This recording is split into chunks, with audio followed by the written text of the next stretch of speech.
El tema de presentación es falacias y argumentación. También un poco como por suavizar esto, diré que pues argumentación y falacias eh, son dos campos muy amplios, inabordables, por supuesto, así sea para hacer un mapa. Eh, entonces lo que voy a hacer es realmente algo muy sencillo. Trataré de invitarlos a la argumentación y al estudio de las falacias. Trataré de insistir en que es importante para la educación, para la formación escolar, del bachillerato y también de la universidad, el estudio de la argumentación y el estudio de las falacias. No será una intervención especializada, solamente trataré de hacer claridad sobre algunos términos, porque hoy en día pues ya se ha escrito muchísimo sobre la argumentación y se escribe muchísimo sobre las falacias, y quizá a veces eh, eso ha hecho que quizás se pierda la orientación sobre lo que se está trabajando hoy en día sobre argumentación y falacias, y en ese sentido daré sencillamente alguna claridad.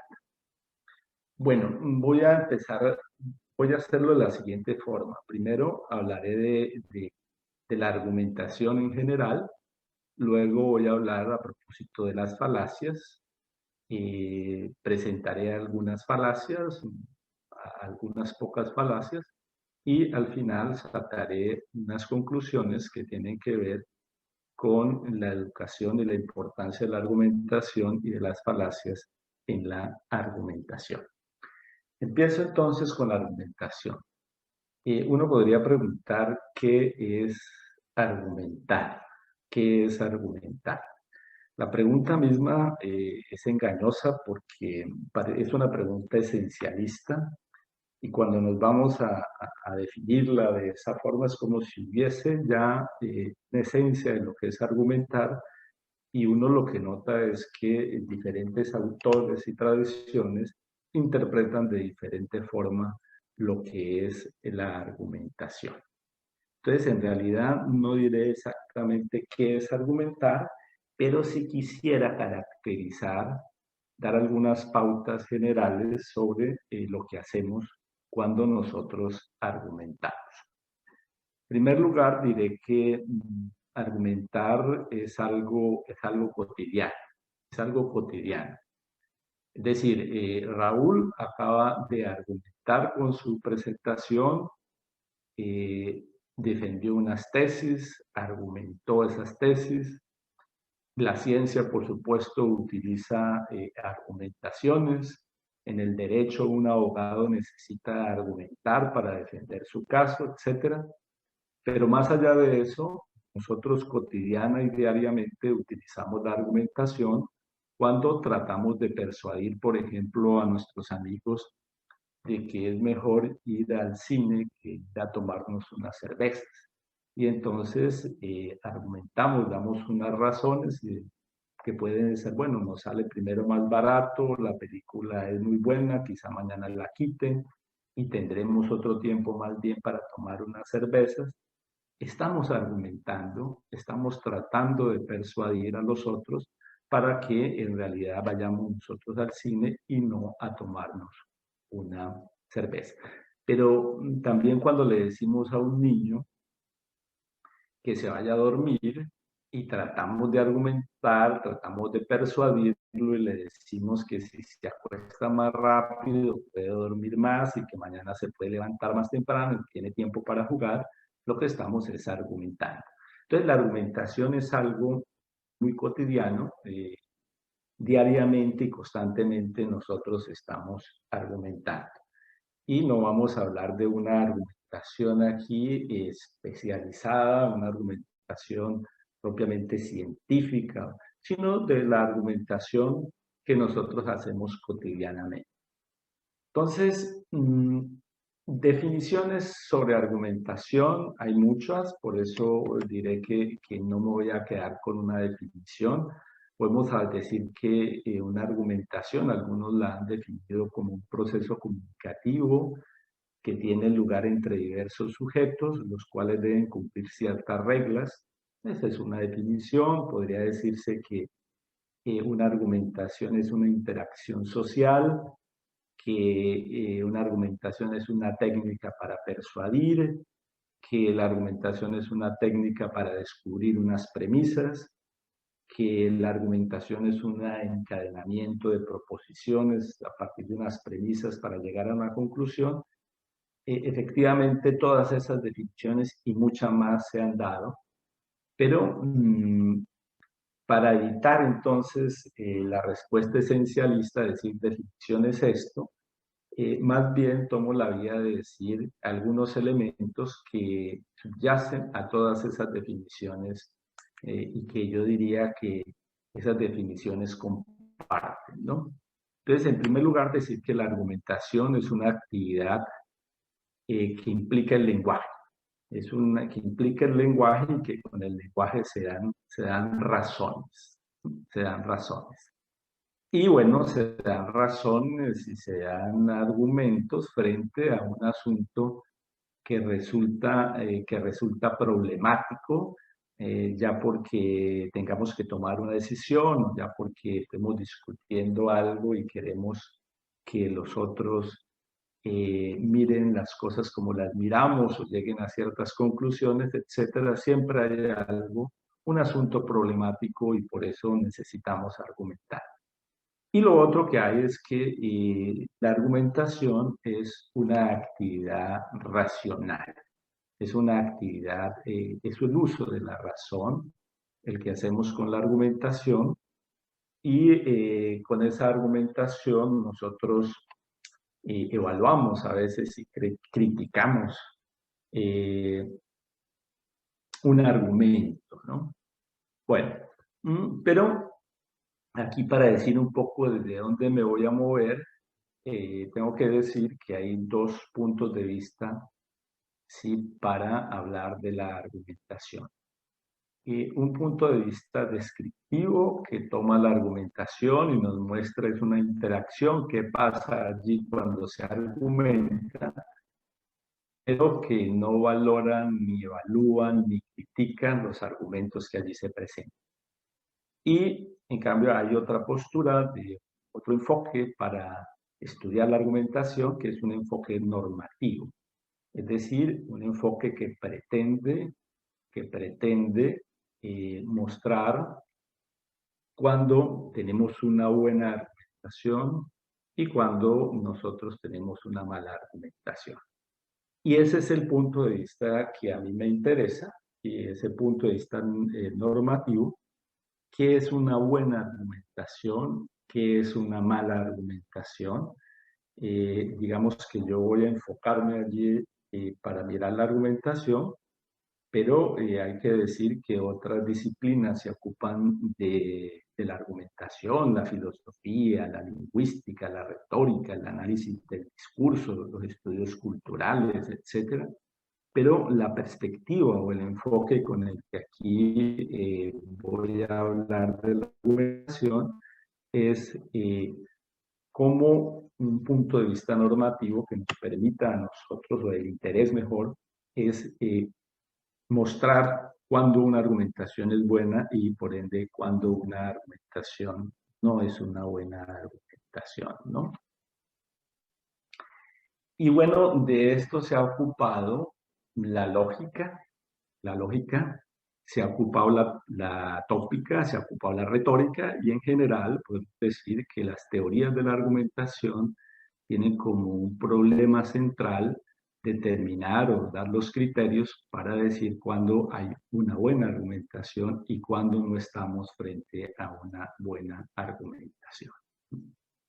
Y básicamente podemos decir que ha habido tres enfoques tres enfoques: el enfoque de la lógica formal, una concepción formal de la argumentación, una concepción material de la argumentación y una concepción pragmática de la argumentación. Lo que ha hecho la lógica tradicionalmente, y yo creo que una buena definición sigue siendo que la lógica se ocupa de determinar cuáles son los buenos y cuáles son los malos argumentos. Para eso nos da métodos y principios, y digamos que la lógica pretende eso. Pero también hay una concepción diferente, es una concepción diferente a la formal, que es una concepción material que se pregunta por la calidad misma de las proposiciones, y también hay un punto de vista para ver la argumentación como desde la retórica y desde la pragmática, como un tipo de actividad lingüística que privilegia, por supuesto, ya no la semántica o la sintáctica, sino que se enfoca en la persuasión del otro. Entonces, aquí tenemos lógica, tópica, retórica. Y entonces, para acercarnos un poco a lo que yo quiero mostrar con las falacias, entonces voy a tratar de clarificar de qué se trata la concepción formal de la lógica y después miraremos la material y la pragmática. ¿Qué es lo que hace propiamente la lógica formal? Bueno, sus características son que la lógica formal parte de enunciados que no se interpretan, y por eso lo que hace esa lógica formal es trabajar con signos. Simboliza, hace un proceso de simbolización y vacía los enunciados y se queda únicamente con símbolos que no se interpretan. Esa lógica, por supuesto, no se ocupa de la verdad de las premisas, no se ocupa de la verdad de la conclusión, sino que se ocupa del tránsito o del paso de las premisas a la conclusión, es decir, si las premisas dan suficiente apoyo para llegar a una conclusión. Y eso es realmente lo que evalúa, si esa inferencia es lo que evalúa la lógica formal, ¿no? Evalúa si se puede llegar a la conclusión mediante criterios de validez o leyes de inferencia, ¿no? Entonces aquí nosotros, en la concepción formal de la lógica,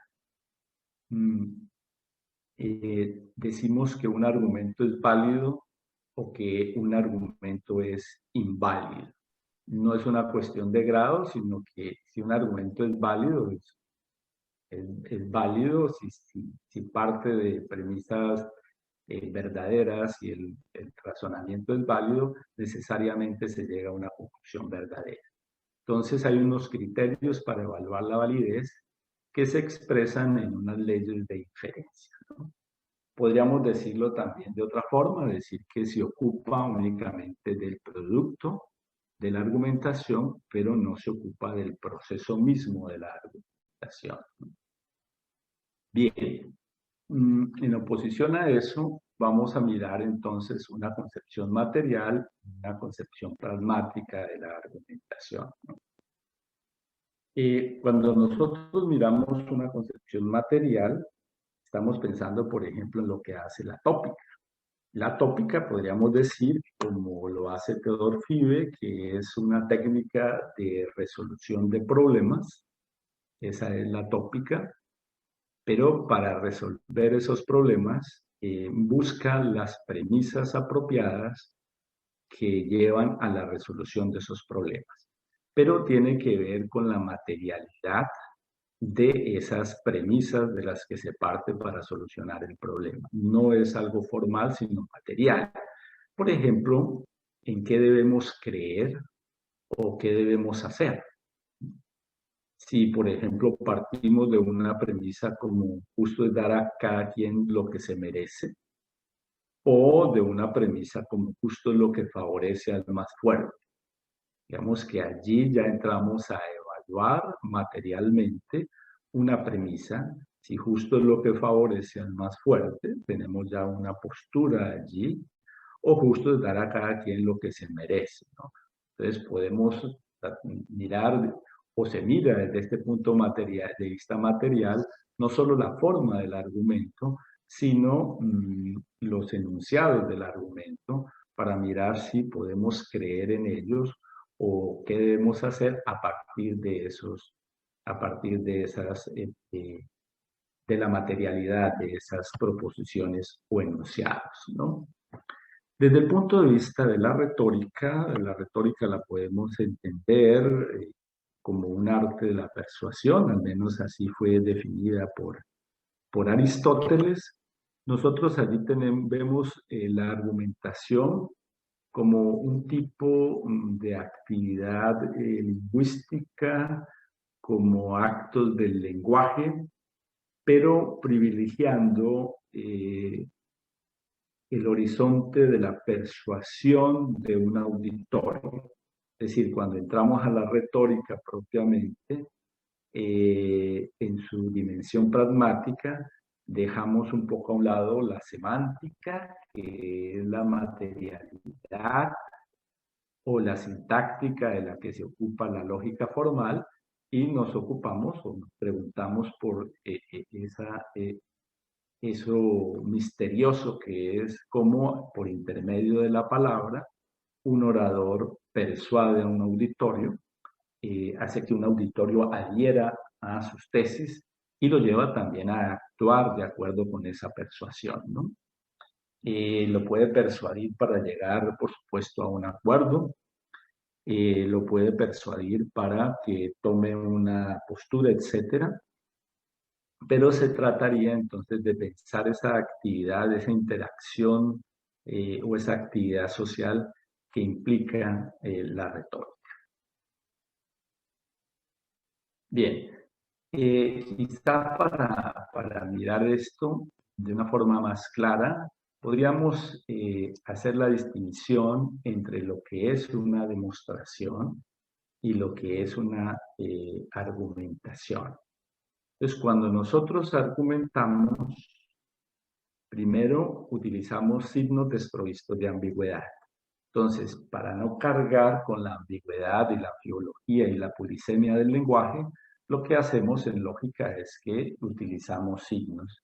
Entonces, ustedes abren un libro de lógica y lo que ven en un libro de lógica son unos signos, que P entonces Q, que R, P y O, etcétera, variables y unos signos, pero no se trabaja con el lenguaje natural, ¿sí? Y eso evita ambigüedades.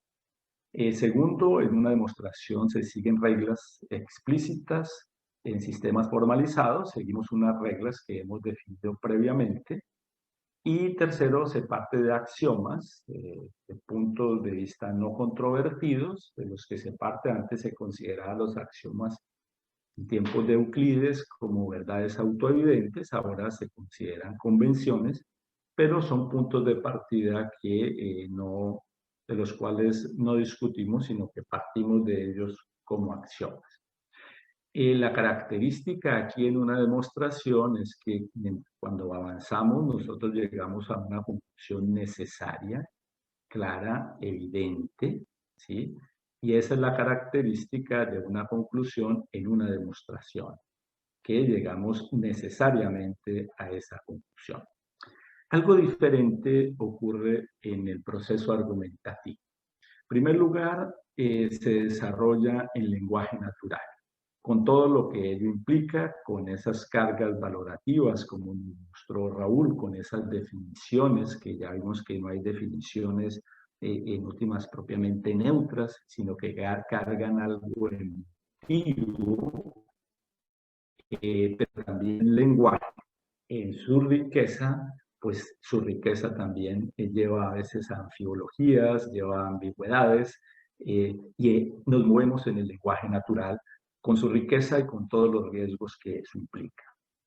Segundo, no partimos de axiomas, sino partimos de unos puntos de vista, ¿sí?, que podemos rehacer, que podemos discutir, ¿sí? Nos vamos acercando a un problema, a un asunto que queremos resolver.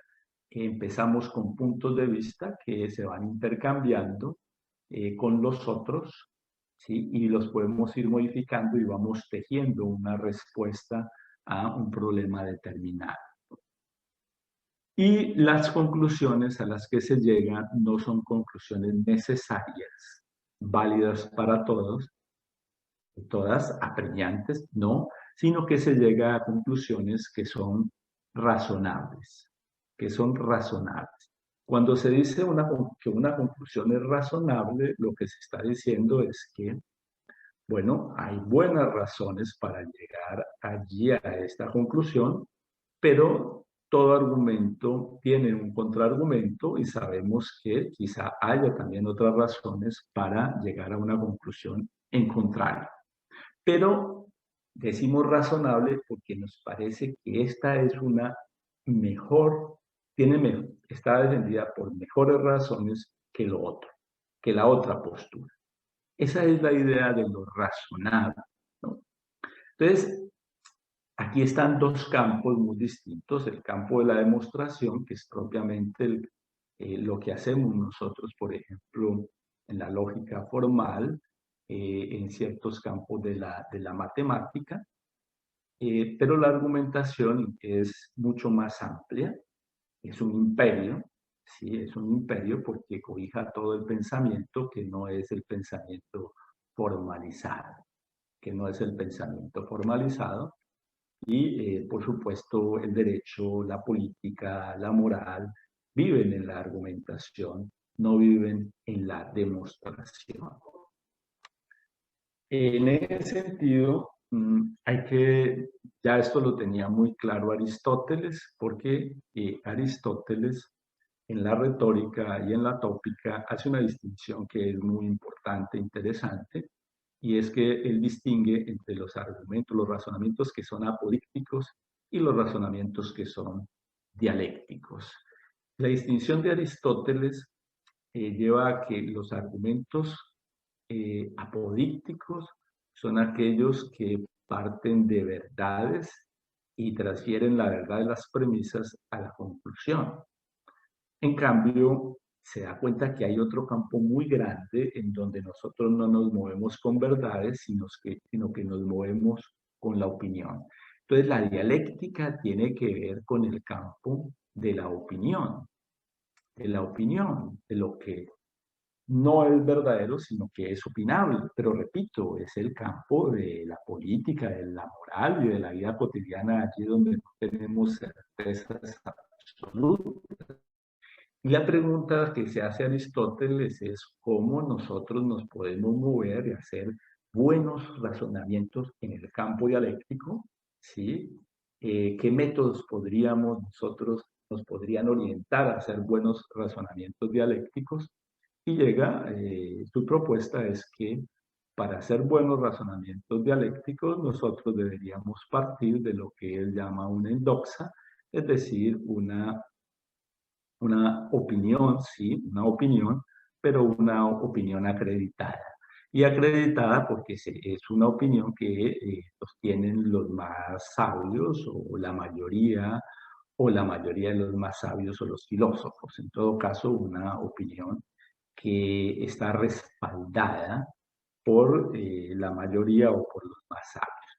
Pero ese es el campo de la opinión. Y muy importante es que Aristóteles diga, esto que dice aquí, dice que cada dominio exige otro tipo de discurso y es ridículo contentarse con argumentos razonables por parte de un matemático, como exigir pruebas concretas a un orador. Es decir, que se da perfecta cuenta de que son dos dimensiones. Una dimensión, sí, que es la dimensión matemática, lógica, en donde sería ridículo pedirle a un matemático que muestre argumentos razonables, pero que también es ridículo que a un orador en el campo político, en el campo moral, en el campo jurídico, dé siempre argumentos que son matemáticos, ¿sí? No, allí él lo único que puede dar son argumentos persuasivos y argumentos razonables. Bien, esta es la primera acercamiento que quería yo hacer a propósito de la argumentación. Pero he dicho entonces que la pregunta que tienen las teorías de la argumentación, también la lógica, también la tópica y la retórica, era un punto de vista normativo. Se trata de encontrar la distinción entre un buen argumento y un mal argumento, un argumento que no es un buen argumento. ¿Sí? Y claro, ese es el tema, digamos, ese es el problema de la tópica y de la retórica, cuando también hay un buen argumento y cómo se puede diferenciar un buen argumento del que no lo es. En ese sentido,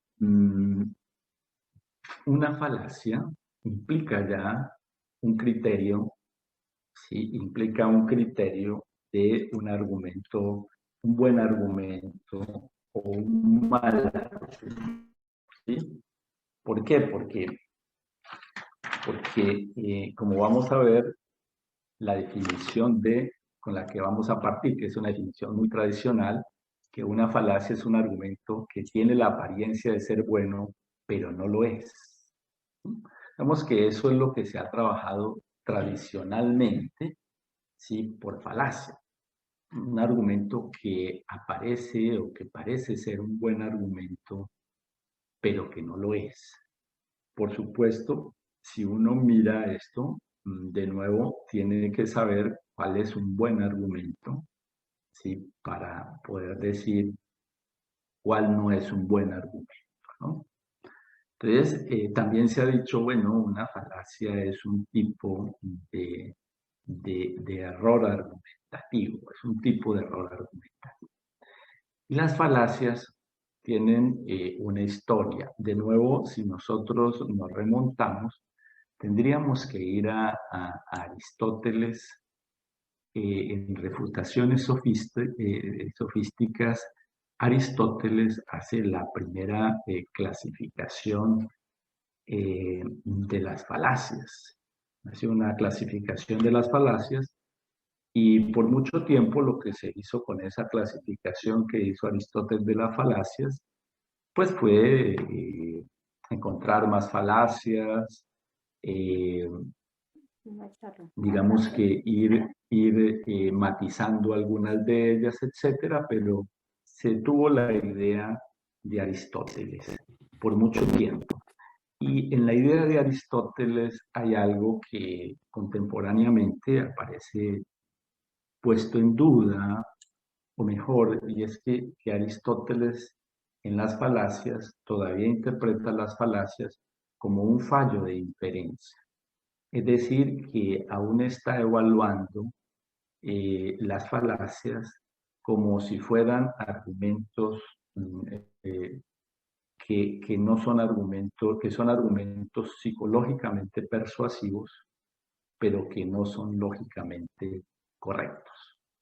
Pero si nosotros vemos allí esta definición que aparece, por ejemplo, ahora que mencionaba Raúl Acopy, que aparece en algunas de las primeras ediciones, sobre todo de Copy, pues lo que vemos nosotros allí es que entonces la falacia sí aparece como está evaluado las falacias desde el punto de vista de la inferencia, y se presentan como fallos lógicos, como que se comete un error porque se deja filtrar una emoción, por ejemplo, y entonces tenemos un fallo lógico. Esta, digo yo, duró por mucho tiempo el estudio de las falacias desde ese punto de vista, hasta que aparece el libro de Hamblin de 1970, que se llama justamente Falacias, y que ha sido traducido por ahí hace 10, 15 años por Palestra al español, ¿sí? En donde Hamblin hace una crítica de esta postura de Aristóteles porque en últimas se está evaluando los argumentos desde la lógica, sí, y desde la inferencia, desde la teoría de la inferencia. Pero no estaría haciendo la distinción un poco que hemos hecho nosotros, que es una distinción, por ejemplo, que hace Manuel Atienza, entre un enfoque material, un enfoque pragmático y un enfoque formal, ¿no? Pero digamos que podríamos nosotros mirar y todavía pensar que en una falacia tenemos un argumento que de cierta manera parece bueno, pero que quizá no lo sea. Y tal vez eso podría decirse que es una falacia.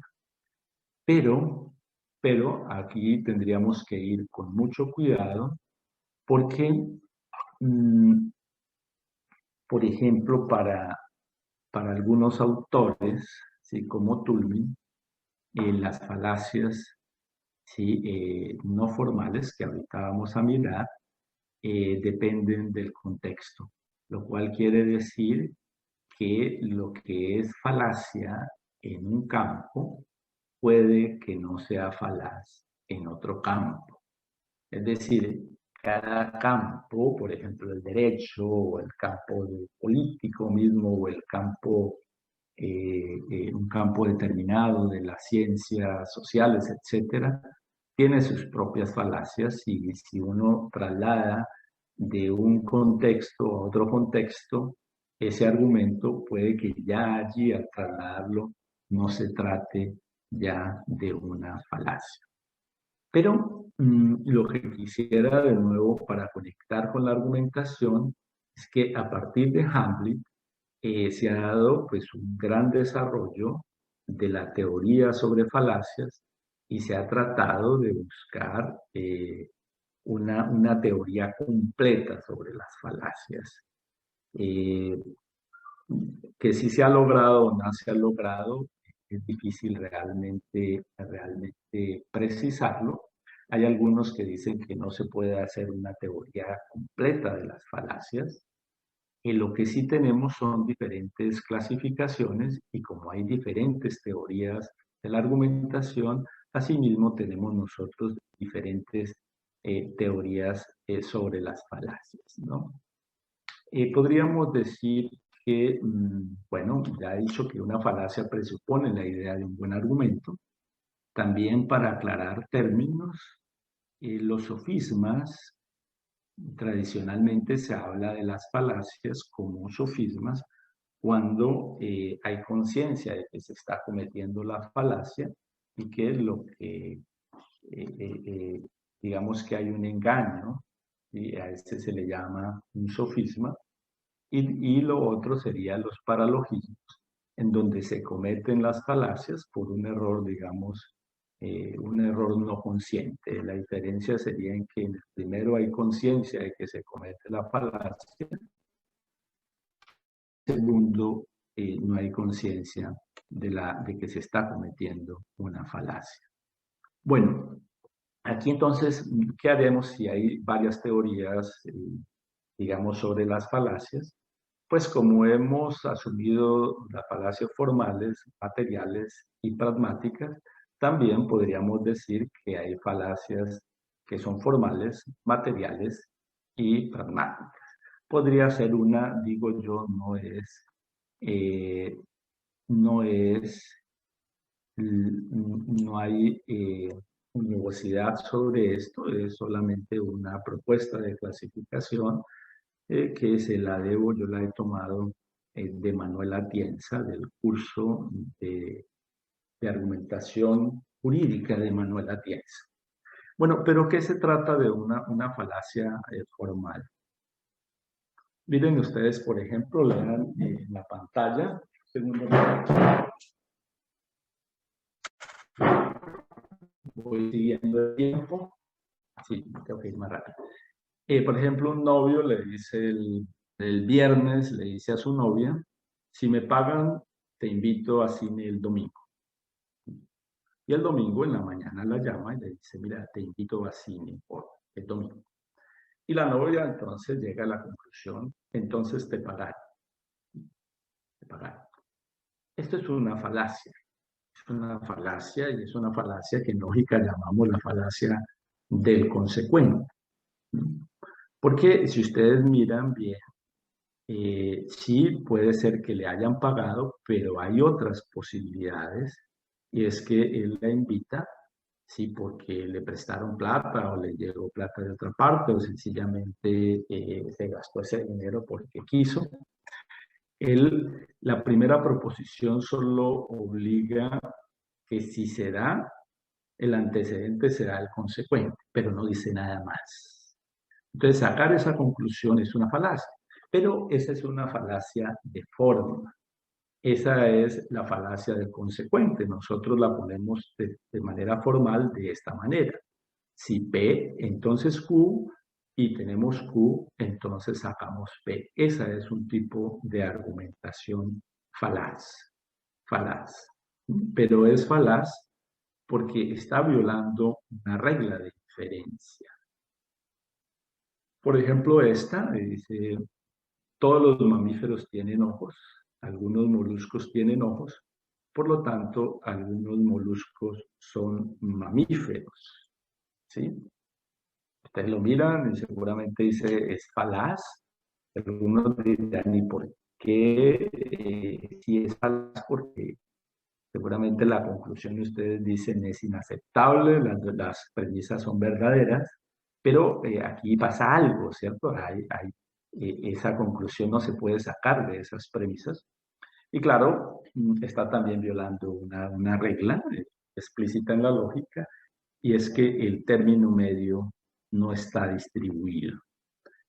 Para que ese silogismo sea válido, para que un silogismo sea válido, tiene que cumplir con una regla, y la regla es una de varias reglas, y una regla es que el término medio que conecta las premisas esté distribuida por lo menos una vez. Y aquí no está distribuido en ninguno, y entonces consideramos que se comete la falacia del término medio no distribuido. Pero estas son falacias formales. Lo que me interesa es un poco las falacias no formales. Y las falacias no formales son falacias que se dan en el lenguaje común, en el lenguaje natural. Y entonces aquí yo he separado algunas falacias para hablar poco, dar el ejemplo de la falacia. No partí como usualmente hacemos o se hace, y es presentar un catálogo de falacias, sino de la enunciación de una falacia y tratar de explicar qué es lo que ha pasado en ese argumento. Entonces, cuando tenemos este argumento, dice, sé que he suspendido todos los exámenes, pero si no apruebo este curso, tendré que repetirlo en una escuela de verano. Usted tiene que dejarme aprobar. Bien, aquí nosotros tenemos un llamado a la emoción, ¿sí? Básicamente se está apelando a la misericordia, ¿no? Entonces decimos que la premisa no es relevante para llegar a la conclusión. Por supuesto, desde un punto de vista, aquí hay una falacia, pero si nosotros llevamos un argumento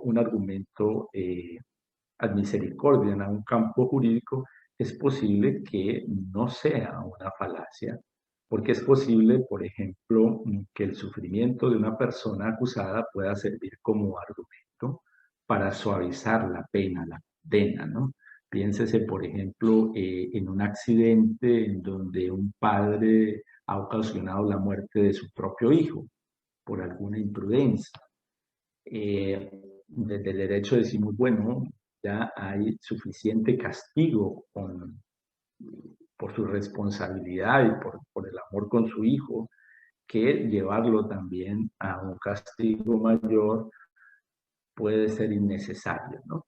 Lo que quiero mostrar es un poco que una falacia no formal no llega a una conclusión, dice, de decir es inválida, sino que resulta que en las falacias se trata de grados, así como los argumentos razonables son más o menos razonables, son razonables, pero no necesarios. También las falacias no son necesariamente falacias, sino que es una cuestión de grados. Miremos este.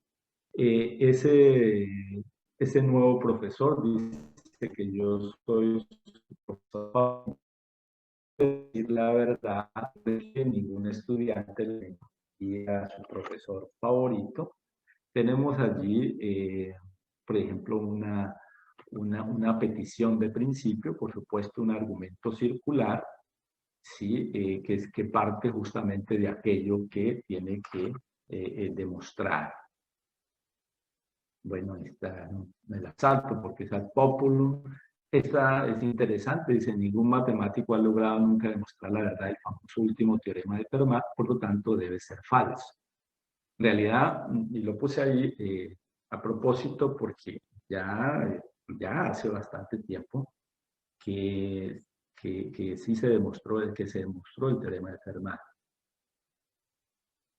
Pero esto es lo que llamamos nosotros una falacia por la ignorancia, ¿no?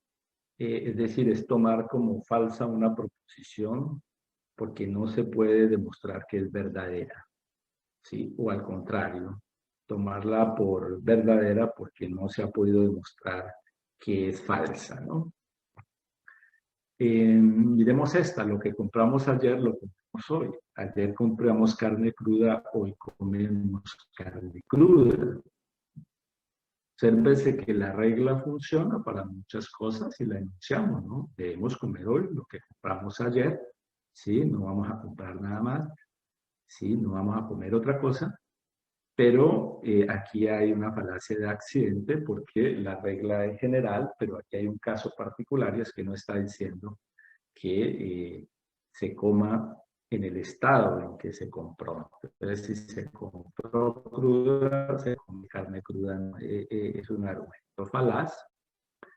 Y muestra si el hombre que llora pelando una cebolla no llora cuando su padre muere, eso quiere decir que él quiere más a una cebolla que a su padre. Es una falacia interesante, es una falacia que parece un acertijo, ¿sí? Pero si ustedes la miran, lo que ha ocurrido en esta falacia es que la palabra llora se está utilizando en dos sentidos. Y si el hombre que llora pelando una cebolla, llorar pelando una cebolla, quiere decir que se está siendo afectado por el ácido que sale de la cebolla y el lacrimal está afectado. Pero llorar cuando muere su padre es expresar un sentimiento. Entonces llorar está siendo utilizado en dos sentidos y entonces decimos allí que tenemos una falacia de equívoco porque utilizamos términos en diferente sentido durante la argumentación, ¿no? Esta es una petición de principio.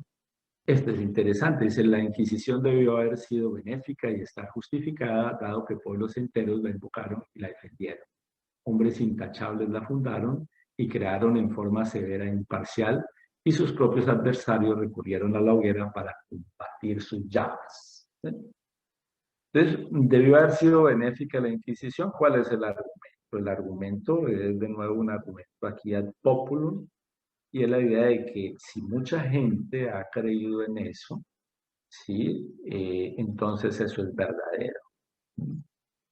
Es como sacar la verdad por estadística, ¿no? Ese es el tipo de falacia que hay acá.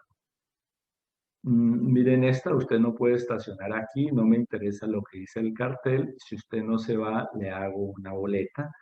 Si ustedes miran aquí, ya se renuncia a dar argumentos, propiamente no es un argumento, sino una imposición, una amenaza, es una apelación a la fuerza, a la fuerza.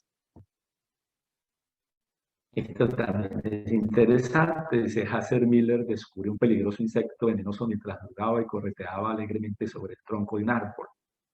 Y uno se pregunta allí, ¿qué quiere decir, no? Y quién jugaba y correteaba alegremente en el tronco de un árbol. Hassel o el insecto.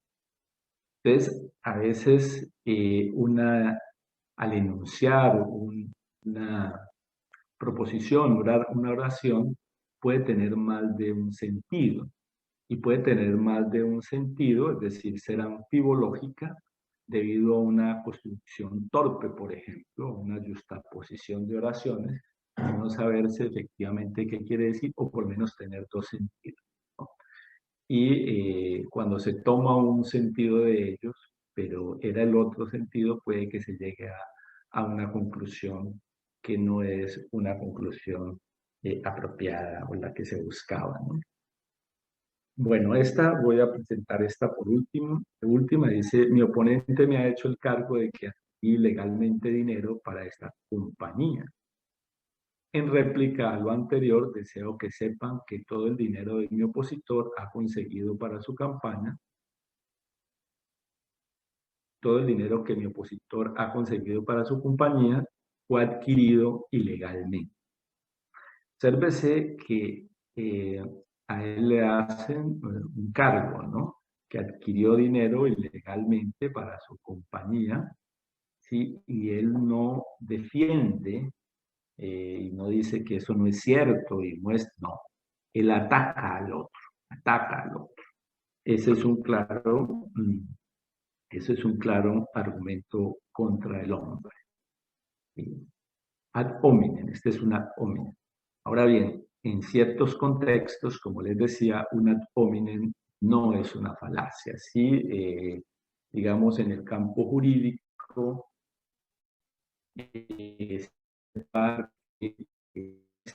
por ejemplo, no es una buena persona, pues, o ha mentido antes, o es apreciado por una comunidad, o ha cometido delitos, se acredita y su declaración pues no es tenida en cuenta, ¿no? Allí no sería falaz, pero en otros contextos sí sería falaz. Bueno, voy a llegar, creo que voy a llegar a voy a llegar a la conclusión.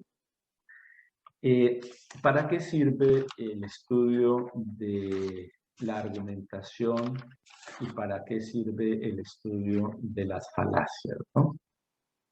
Bueno, si nosotros tenemos argumentos libres de falacias, tenemos más posibilidades de resolver disputas no por la vía violenta, sino a partir de algún acuerdo, algún consenso. Segundo, y en el mismo sentido, identificar una falacia es un paso para denunciar esa falacia, para mostrarle al otro, no, estás defendiendo un interés particular y no público, pero mostrárselo con la identificación de la falacia.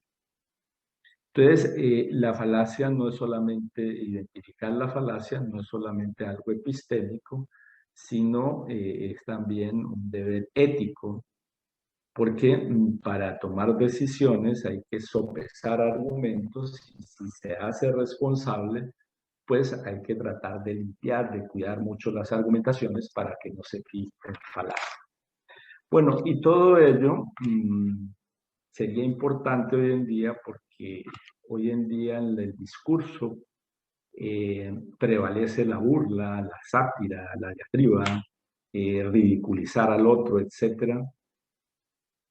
Tratando de hacer inválido numerosos discursos, lo cual siempre lleva a debilitar la posibilidad de los acuerdos y sobre todo a debilitar el juego democrático. Entonces, enseñar argumentación y enseñar a identificar falacias es educar, es para la ciudadanía, para la democracia, para la vida en común, ¿sí? Podríamos terminar diciendo que en una democracia, si las personas son guiadas por la razón, por los consensos, por la persuasión, por la palabra para hacer cosas conjuntas y no movilizados por la fuerza, pues el arte de la argumentación y de la identificación de las falacias es de primordial importancia. Bueno, yo dejo allí, muchas gracias.